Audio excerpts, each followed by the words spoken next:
সূচনাদের বাড়িতে ছিল বড় এক আম গাছ। সেই আম গাছের আম ছিল অনেক মিষ্টি আর মজা। মানুষজন অনেক টাকা দিয়ে সেই গাছের আম কিনে খেত। এবার আগের বারের চেয়েও অনেক বেশি আম ধরেছে গাছে। সবাই বেশ ভালো দাম হাঁকাচ্ছে। অনেক লাভ হবে এবার। হ্যাঁ, ঠিকই বলেছ। বাবা এই আম গাছটা লাগিয়ে কত বড় উপকারী না করেছে আমাদের। বছরে একবার আম বিক্রির টাকা দিয়েই সারা বছরের জন্য বাড়তি টাকা পাওয়া যায়। এই গাছের জন্য কোনোদিন অভাবের মুখ দেখতে হয়নি আমাদের। হ্যাঁ, এত বড় আম গাছ তো আমি জীবনেও দেখিনি। আর কোনো গাছে যে এত বড় বড় আম ধরতে পারে, এই গাছটা না দেখলে আমি বিশ্বাসই করতে পারতাম না। কি করছিস তোরা? আর কতক্ষণই আম গাছের দিকে চেয়ে থাকবি? তোদেরকে সে কখন বলেছে আমার জন্য দুটো কাঁচা আম পেড়ে নিয়ে আয়, ভর্তা করে খাবো। তা না করে গাছের দিকে হাঁ করে তাকিয়ে আছিস। আচ্ছা মা, আনছি, তুমি যাও।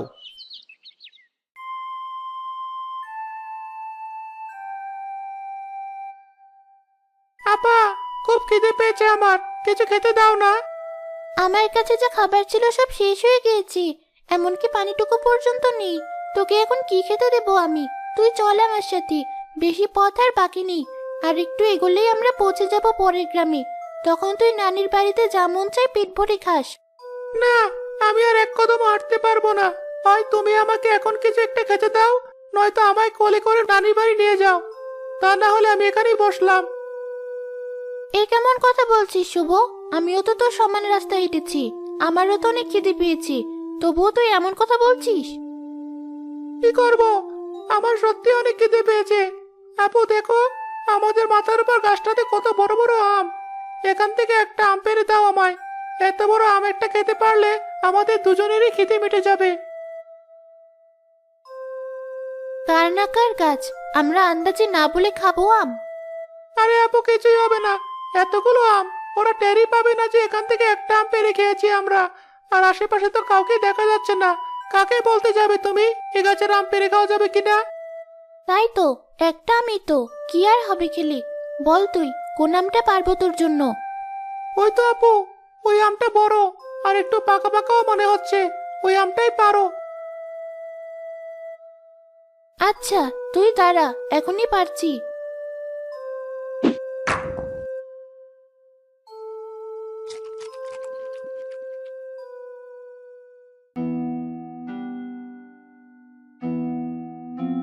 চোর চোর, এই রাহুল, বৌমা, দেখ, ছোট ছোট দুই চোর এসে আমাদের কাছে সব আম খেয়ে ফেললো। কোথায় তোরা? থামা ওদের। মা, কি বলছি? দুটো চোর নাকি আমাদের কাছে সব আম খেয়ে ফেলছে। বলো কি? এই গ্রামের তো কারো সাহস হওয়ার কথা না আমাদের গাছের আম পেড়ে খাওয়ার। চলো তো গিয়ে দেখি কে আম পেড়ে খাচ্ছে।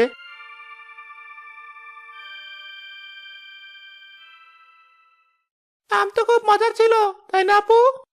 হ্যাঁ, এমন মজার আম অনেকদিন হলো খাই না। চল আপু, আমরা আরেকটা আম পেড়ে খাই। আচ্ছা চল। এই চোরের দল, থামো তোমরা, একদম পালানোর চেষ্টা করবে না। চোর? আপনারা ভুল বুঝছেন, আমরা চুরি করতে আসিনি, আপনাদেরকে বলেই খেতাম, কিন্তু কাউকে পাইনি তাই। কাউকে পাওনি বলে চুরি করা শুরু করবে? চুরি করে আবার বাহাদুরি দেখায়। রাহুল, তুই এখনই এই চোর মেয়ে আর ওর ভাইকে ধরে কঠিন শাস্তি দে। সবাই আবার দেখুক আমাদের কাছে আম চুরি করার শাস্তি কি। হ্যাঁ মা, যাও সূচনা, তুমি ধরে নিয়ে এসো। আমি এই দুটোকে আজ গাছের সাথে বাঁধবো। এ কি বলছেন? আমাদেরকে গাছের সাথে বাঁধবেন কেন? আপনার আমের মূল্য দিয়ে দেবো আমরা, আমাদেরকে ছেড়ে দিন। যে আমার পোশাকের ছিঁড়ি, ওরা নাকি আবার এত দামি আমের মূল্য দিবে? তুই ওদের সাথে কথা বলে সময় নষ্ট করছিস কেন? এখনই বেঁধে ফেল ওদের হাত পা। শুভ, তুই পালা এখান থেকে। কোথায় পালাবে? আমার হাত থেকে পালানো এত সহজ না। মা, আমি ছেলেটাকে ধরছি, তুমিও মেয়েটাকে ধরো। হ্যাঁ, ধরেছি। বৌমা, দড়ি কোথায় এনেছো? হ্যাঁ মা, এই নিন। আমার চুল ছাড়ুন বলছি, আমার চুলগুলো সব ছিঁড়ে যাবে তো। আর আমার ভাইকে ছেড়ে দিন, ওর কোনো দোষ নেই, আমি ওকে আম ছিঁড়ে খাইয়েছি, সব দোষ আমার।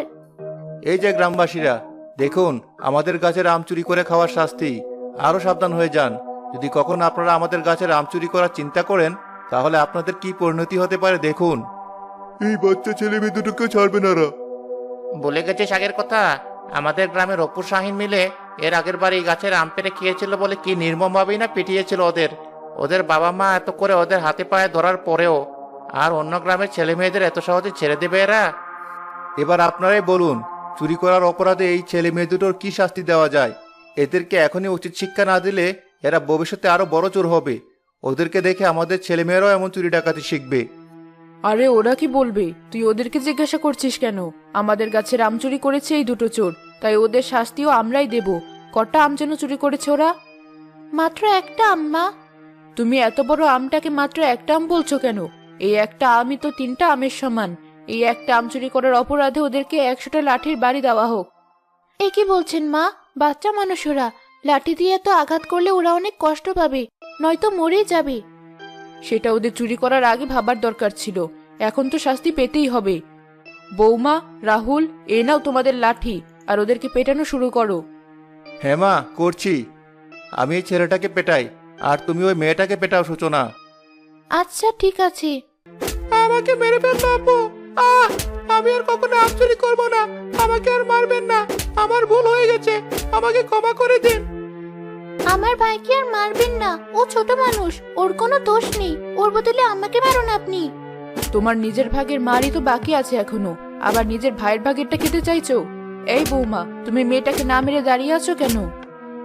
মা, ও তো ছোট মানুষ। বুঝেছি, তুমি পারবে না।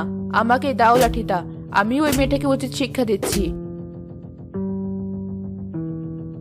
মা আর ছেলে মিলে 2 ভাই বোনকে অনেকক্ষণ মারলো। গ্রামের লোকজন তাদের কষ্ট সইতে না পেরে আর তাদের উপর হওয়া অত্যাচার না থামাতে পেরে সেখান থেকে একে একে চলে গেল। আমার হাতই ব্যথা হয়ে গেল মারতে মারতে। এখন কি করব বলতো? কটা মার পড়েছে ওদের গায়ে মোট? বেশি না মা, 50টার মতো। মাত্র? আরো এতগুলো বাকি আছে, কিন্তু আমি তো আর পারছি না। মা রাখুন, আর মারতে হবে না ওদের। ওদেরকে মারতে গিয়ে আপনি নিজেকে কষ্ট দিচ্ছেন, যেখানে ওরা অনেক আগে মার খেয়ে কাহিল। তা ঠিক বলেছ, কিন্তু আশেপাশের মানুষেরা কি বলবে? আমি এত দুর্বল যে সামান্য 100টা বাড়ি দিতে পারলাম না লাঠি দিয়ে। আপনি তাকিয়ে দেখুন মা, কেউ নেই আমাদের আশেপাশে, সবাই অনেক আগেই চলে গেছে। ও, আগে বলবে তো। যাও একটু পানি নিয়ে এসো, খেয়ে জুড়াই আমি। এই রাহুল, তুইও আয়। আচ্ছা মা, আসছি। দেখ, এই গোটা মারকে দুজনই কাহিল।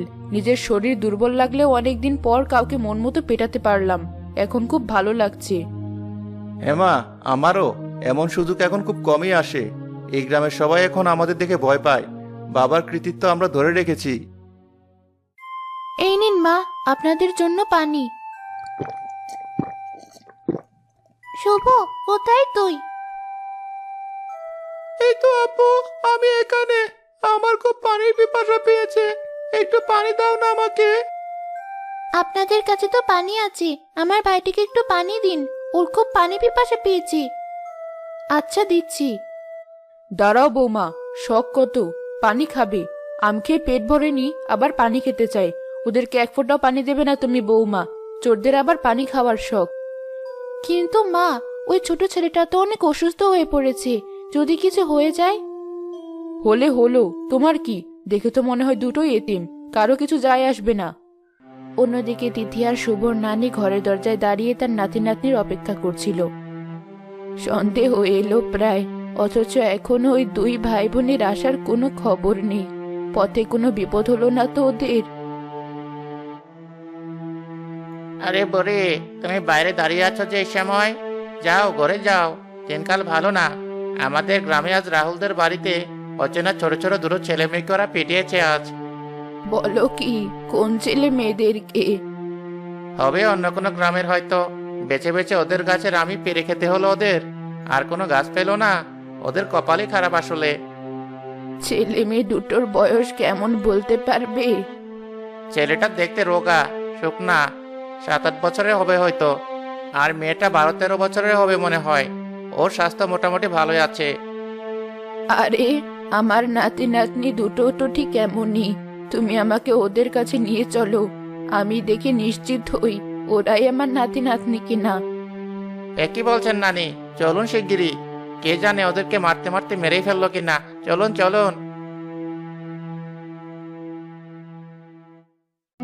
কি হলো, ছেলে মেয়ে দুটো অনেকক্ষণ ধরে চুপচাপ, কিছু বলছেও না।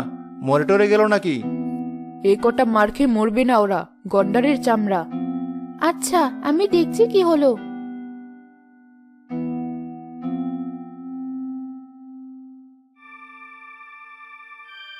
তা কি দেখলে সূচনা? বেঁচে আছে ওরা? মেয়েটা তো ঘুমিয়ে গেছে, কিন্তু ছেলেটা কোনো কথাও বলছে না, নড়াচড়াও করছে না। মনে হয় অজ্ঞান হয়ে গেছে। আচ্ছা দাঁড়াও, আমি ফেরাচ্ছি ওর জ্ঞান। রাহুল শুভর গালে জোরে একটা চড় মেরে বসলো, আর সে চরের শব্দে সূচনার ঘুম ভেঙে গেল। তাদের নানিও সেখানে পৌঁছে গেল প্রায়। কি হয়েছে আমার ভাইয়ের? আপনারা আবার ওকে মারছেন কেন? ওর জ্ঞান ফিরছে না বলে ওকে মেরেছে। বলছেন কি? তাড়াতাড়ি ওর জ্ঞান ফিরান আপনারা, আমার হাতের বাঁধন খুলে দিন। না, আগে তোমার হাতের বাঁধন খুলে কি হবে? তোমার ভাই এমনি ঠিক হয়ে যাবে। এই রাহুল, ছেলেটার মুখে একটু পানি ছিটিয়ে দে। এই পানিটুকু ওর মুখে না ছিটিয়ে যদি ওকে খেতে দিতেন, তাহলে আজ আর ওই অবস্থা হতো না।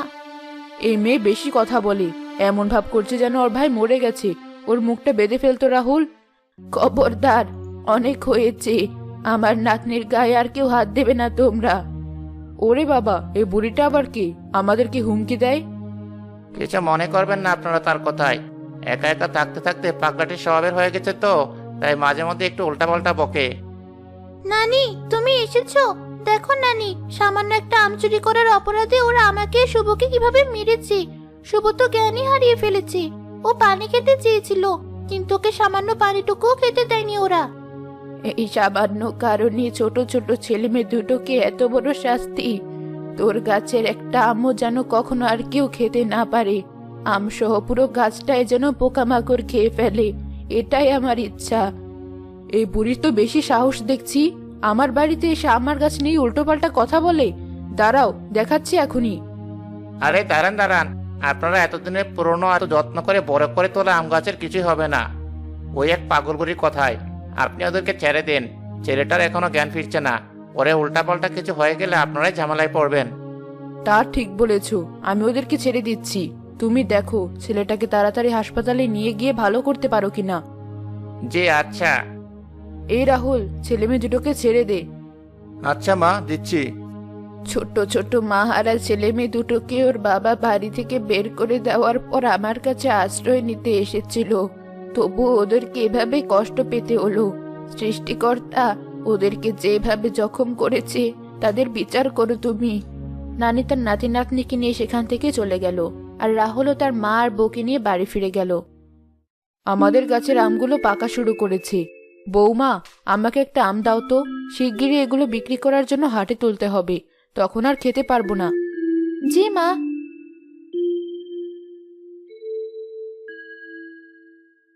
এই নিন।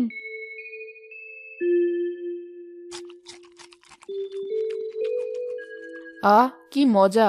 এক কামড়ে যেন প্রাণ জুড়িয়ে যায়। এ কি, আমটার স্বাদ এমন হঠাৎ বিচ্ছিরি হয়ে গেল কেন? থু! কি হয়েছে মা, আপনি এমন করছেন কেন? দেখছো না কত বড় একটা পোকা আমের ভেতরে? বেছে বেছে পচা আমটাই দিয়েছো আমাকে তুমি। ভুল হয়ে গেছে মা, ধরুন আপনি এই আমটা খান, এটা ভালো আছে। থু! এই আমেও তো পোকা। বলছেন কি? যেখানে এই গাছের একটা আমেও পোকা পাওয়া কষ্ট হয়ে যায়, সেখানে পরপর দুটো আমের পোকা পাওয়া গেল। বাকি আমগুলো ঠিক আছে কিনা দেখি তো। সূচনা আর তার শাশুড়ি মিলে বাকি আমগুলো ছিলে দেখলো সেগুলোর ভেতরও পোকা।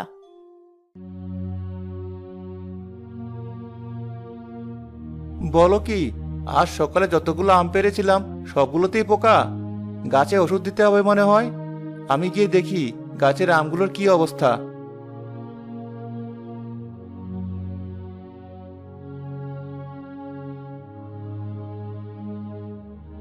কি দেখলি বাবা, গাছের আমগুলো কি ঠিক আছে? অবস্থা বেশি সুবিধার না, তাড়াতাড়ি কীটনাশক দিতে হবে গাছে। বেশিরভাগ আমি পোকা ধরেছে। ওই বুড়ির কথা কি তাহলে ঠিক হতে চললো অবশেষে? ধুর বৌমা, তুমি কোথাকার কোন বুড়ির কথা ধরে বসে আছো? এমন হওয়া অস্বাভাবিক কিছু না, ওষুধ দিলেই ঠিক হয়ে যাবে। বাবা, তুই তাড়াতাড়ি ওষুধ দেওয়ার ব্যবস্থা কর গাছটাতে। আচ্ছা মা। রাহুল পুরো গাছটাতে ওষুধ ছিটানোর পরও গাছের সবগুলো আম পোকামাকড়ের আক্রমণে নষ্ট হয়ে গেল। এমনকি গাছের ডালপালাগুলো পর্যন্ত পোকামাকড়ের আক্রমণে ভেঙে যেতে থাকলো। দূর থেকে দেখে গাছটাকে আম গাছ না ভেবে পোকামাকড়ের গাছ ভাবতে শুরু করলো মানুষজন। কিভাবে কি হয়ে গেল কিছুই বুঝলাম না। আমাদের কত বড় সর্বনাশ হয়ে গেল। সব দোষ ওই বুড়ির। ওই বুড়ি কোনো জাদুবিদ্যা করেছে নিশ্চয়ই। না মা, সব দোষ আমাদেরই। এভাবে আর কতদিন সামান্য এক আম গাছ নিয়ে অহংকার দেখাবো আমরা? গ্রামের একটা মানুষও আমাদের সাথে হেসে কথা বলে না, ভয় পায়। সবার ঘরেই ছেলে মেয়ে আছে, অথচ আমাদের ঘরে একটা শিশুরও হাসির শব্দ শোনা যায় না, কারণ আমরা অন্যের ছেলেমেয়ের হাসি কেড়ে নিয়েছি। সূচনা, তুমি কি বলছো এসব? আমি সত্যি বলছি। বাবাই আম গাছটা লাগিয়েছিলেন যেন সবাই মিলেমিশে এই গাছের আম ভাগাভাগি করে খেতে পারি। অথচ তিনি মারা যাওয়ার পর আমরা টাকার লোভে পড়ে তার উদ্দেশ্য ভুলে গিয়েছি আর নিষ্পাপ বাচ্চাদের শাস্তি দেওয়া শুরু করেছি। তারই শাস্তি সৃষ্টিকর্তা আমাদেরকে দিচ্ছেন। তুমি মনে হয় ঠিকই বলছো বৌমা। এখনো সময় আছে মা, চলুন আমরা ওই ছেলে মেয়ে দুটো আর তাদের নানির কাছে ক্ষমা চাই, সাথে এই গ্রামবাসীর কাছেও। তারপর যদি সৃষ্টিকর্তা আমাদের দিকে মুখ তুলে তাকায়। ঠিক আছে বৌমা, চলো। সবাই মিলে তিথি, শুভ আর তাদের নানির কাছে ক্ষমা চাইলো, সাথে গ্রামবাসীদের কাছেও। আস্তে আস্তে পোকামাকড়ের গাছ স্বাভাবিক হওয়া শুরু করলো এবং পরবর্তীতে আম ধরলে সেগুলো গ্রামবাসীদের মাঝে বিলিয়ে দিল তারা।